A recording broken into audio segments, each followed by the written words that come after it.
Alhamdulillahi Rabbil Alameen, wa salatu wa salam ala Sayyidil Anbiya'i wal Mursaleen, wa ala alihi wa ashabihi ajma'een. Assalamu alaikum wa rahmatullahi wa barakatuhu, girls. How are you doing? Wa alaikum assalam. Alhamdulillah. Alhamdulillah. Did you guys sleep in late? Yes. Oh, you slept in late because you spent the entire night in ibadah, standing, doing. Sure. Iman is nodding her head really strong. Is that right, Iman? That's what you've been doing? Or you've been reflecting on the ayah that we did yesterday? Reflecting on the ayah that we did Reflecting yesterday. on the ayah. So I hope that everyone found the time to reflect on the ayah that we covered yesterday, right?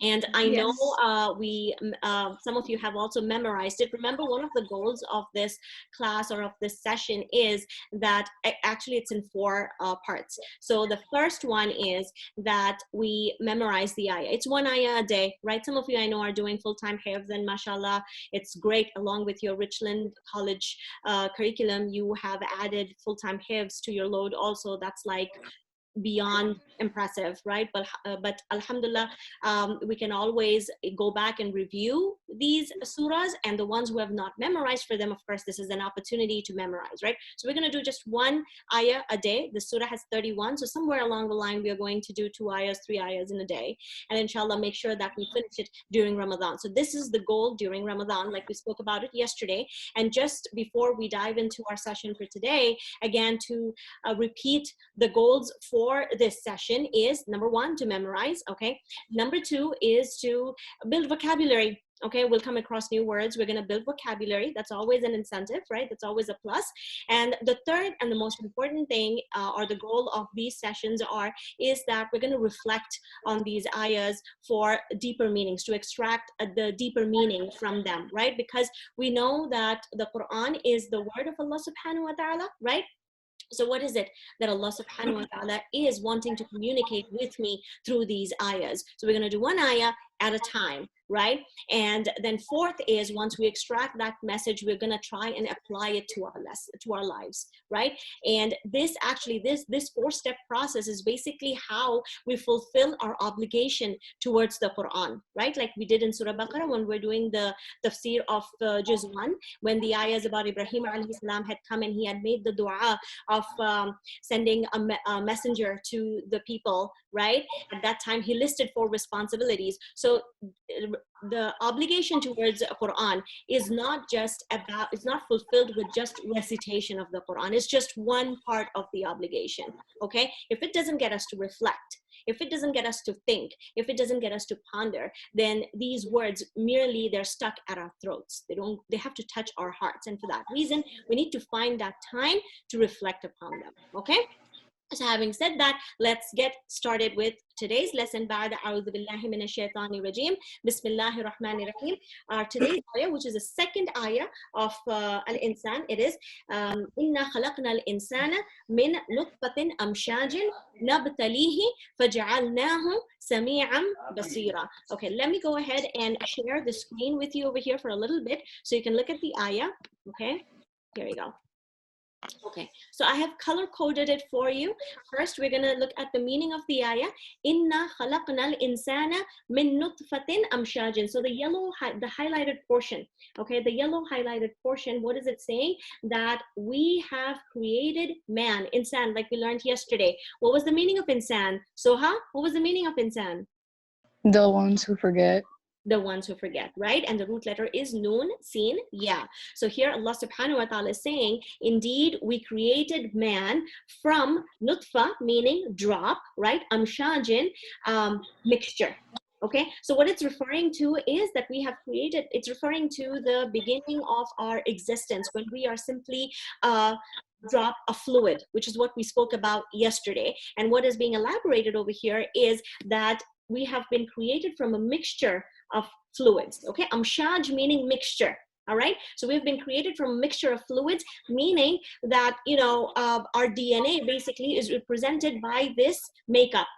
How tall we're going to be, what our color is going to be, what our eye color is going to be, all of that, right, is dependent on this mixture, all right? So that's what basically referring to the time from where our existence comes to be. Okay, inna khalaqna al-insana min nutfatin amshajin. Then Allah subhanahu wa ta'ala, the part that is mentioned or highlighted here in green, what is mentioned over here is why did he create us? Okay, he mentions creation in the yellow part, and in the green part he is mentioning why did he create us. Why did he create us? Sadia, can you read this portion for me? Nabtalihi.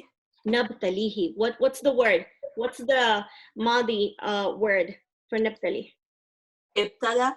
Ibtala. Very good. Ibtala, yabtali, nabtali. All right. Ba, lam, wow is the root. So Allah subhanahu wa ta'ala, after mentioning our creation, he's mentioning why he created us. This one word is telling us the purpose of our creation, and the purpose of our creation, ibtala bima'na test. He has created us for a test. Okay, and then in the part that is highlighted in blue, he is mentioning how did he facilitate, okay? How did he facilitate this test for us? What did he provide us with so that we are able to take this test? Okay, he says, فَجَعَلْنَاهُ سَمِيعًا بَصِيرًا, and we made him, okay, meaning the hu dhamir going back to Insaan, we made him سَمِيعًا, the one who hears, okay, the one who has the ability to hear, بَصِيرًا, the one who has the ability to see. Okay, so inna khalaqna al-insana min nutfatin amshajin,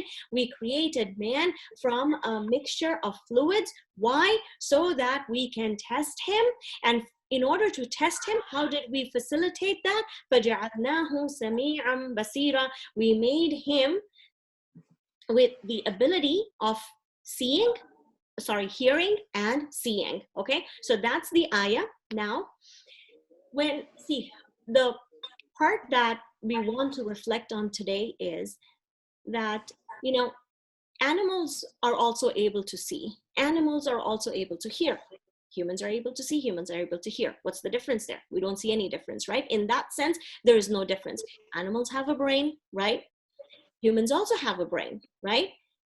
Again, in that sense, there's no difference. But we know that there is a colossal difference between being a human and being an animal. And what is that difference?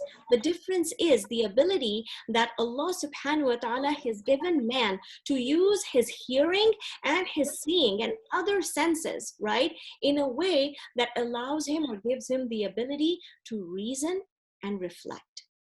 And that is where the difference happens to be between being an animal and being a human. It is when you don't use your hearing or the senses that Allah subhanahu wa ta'ala has given us that man begins to, that the moral degradation begins, right? He begins to fall down from the high status, from the honorable status that Allah subhanahu wa ta'ala has created him to be in. I mean, I'm sure, like, even in our class discussions, oftentimes we've heard statements like, oh my God, even animals will not behave like that, right?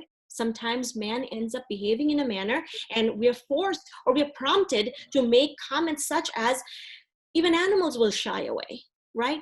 Why? Why does that happen? It is only when man fails to use his faculties for the purpose that they were given.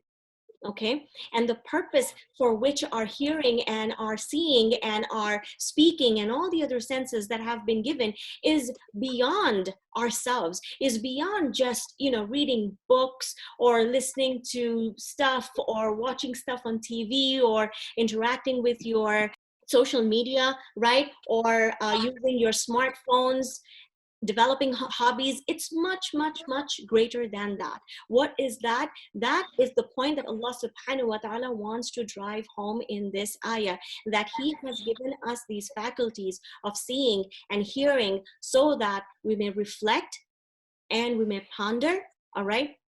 And we may arrive at the conclusion that I have not been created, or I have not been given whatever that has been given to me just for play, okay? Or just to waste it away in this dunya.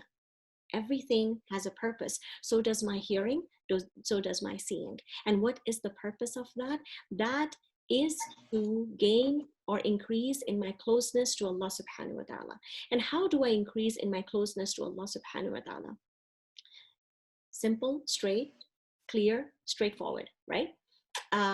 by using whatever He has given me for the right purpose. And what is that right purpose? You know, we use our senses for everything, but understanding the word of Allah subhanahu wa ta'ala, unfortunately. I'm sure you guys are not in that group. You guys are like at the top, mashallah. May Allah subhanahu wa ta'ala bless you for that. See, that's why I'm so happy. I praise her. Right? Keep in mind, all right, keep in mind, the main takeaway from this ayah is that all day I want you to think that Allah has given me the ability to see, right? You're able to see me, I'm able to see you. Allah has given me the ability to hear. I'm able to hear you, you're able to hear me at this time. In a flip of a second, right? Everything can be just taken away. And I have no control over that. Right? But what I want you to think about as you go through your day, as you go through your second fast, and as you strive to get closer to Allah subhanahu wa ta'ala, one fact is that so many things in this world, right? So many things in this world, they fight for our attention constantly, okay? Like I said, and we spoke, and you know, I briefly mentioned a list. Like it could be your books, it could be your friends, it could be your music, it could be your social media, it could be your gadgets, the electronic gadgets that take away so much of your time, right, and attention. What happens when those things take away or consume your time and attention? What's the result of that? We lose focus. And what happens when you lose focus? Can anyone tell me what happens when we lose focus? What happens when you lose focus? What's your state like? Think. Kind of zoned out and not. Zoned out. Very good. Zoned out. Distracted, right? And if you're distracted, tell me, if you're distracted, then how are you going to hear Allah's word? How are you going to see Allah's signs? It's impossible, right? Now, the solution is what then? The solution is not like, you know, we're not going to sit here and say, you know, eliminate everything or cut out all these distractions. No, that is not the solution, because that's impossible. You will not be able to cut out all these distractions all at once from your life, right? Then what is it that we can do at this point in order to, while we're reflecting on this ayah, help ourselves apply these ayahs in our lives, apply this ayah in our lives, where Allah subhanahu wa ta'ala is saying that I have made you the one who's able to hear and the one who's able to see for a purpose, right? We want to keep in mind that all these things, while we cannot cut them out completely, okay, they do distract us. We need to acknowledge that fact. That is the first step. And we've always spoken about this in class, right? That the first step is realizing where we are wrong, right? Realizing where we can go and we can fix things. What our state is, realizing our vulnerability, not realizing our weakness. And our weakness is that we will become distracted by these things. Because we will become distracted by these things, what is it that we should do? Tell me, what is it that we should do?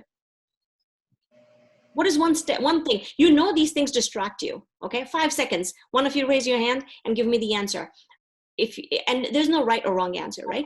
So while we know, or while we realize that these things distract us, what is it? And we know that we cannot cut them out completely also. What is it that we can do in order to help ourselves? Yes, Asma. We can like ask people around us to like help, like kind of control us. Exactly. We need to keep them in check, whether it is doing it by myself. If I think I'm strong enough and I can control myself, I can control my exposure, I can limit my exposure to these distractions. I'm strong enough to do that by myself, alhamdulillah. But we all know what our strengths and weaknesses are, right?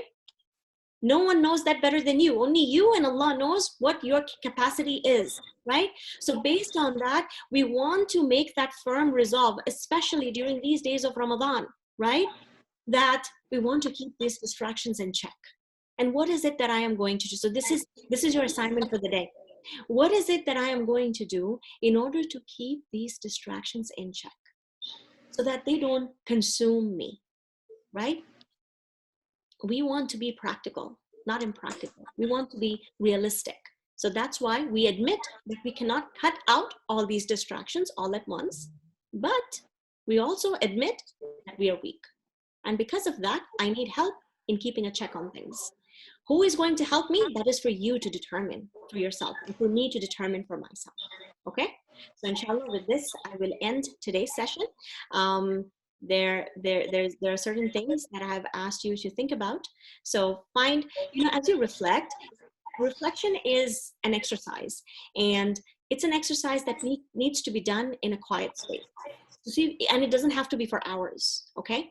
It's good if you can spend that time, but don't think that it has to be for hours for it to be productive, okay? Find that silent space in your day, all right? Reflect, because only when you reflect, all right, and you're using your ears and your seeing, whatever Allah subhanahu, all the faculties that Allah subhanahu wa ta'ala has given you, then only you will be able to lead yourself to effective action, okay, to productivity. This is the only way. When Allah subhanahu wa ta'ala in this ayah talks about فَجَعَلْنَاهُ سَمِيعًا بَصِيرًا, He's not talking about the physical seeing and the physical hearing. Physical seeing and the physical hearing, they're simply the tools. Tools to what? Get us closer to Allah subhanahu wa ta'ala. They're the means to our end, and our end is the pleasure of Allah subhanahu wa ta'ala. So may Allah subhanahu wa ta'ala give each one of you, give me the ability to live up to the words that we have shared here, right? And may He give us the ability to reflect on them, apply them in our lives, and become better individuals. Every second day that He gives it, every moment, every moment that He gives us to live on this earth, on His earth, inshallah. So subhana rabbika rabbil izzati amma yasifun, salamun ala al mursaleen, alhamdulillahi rabbil alameen.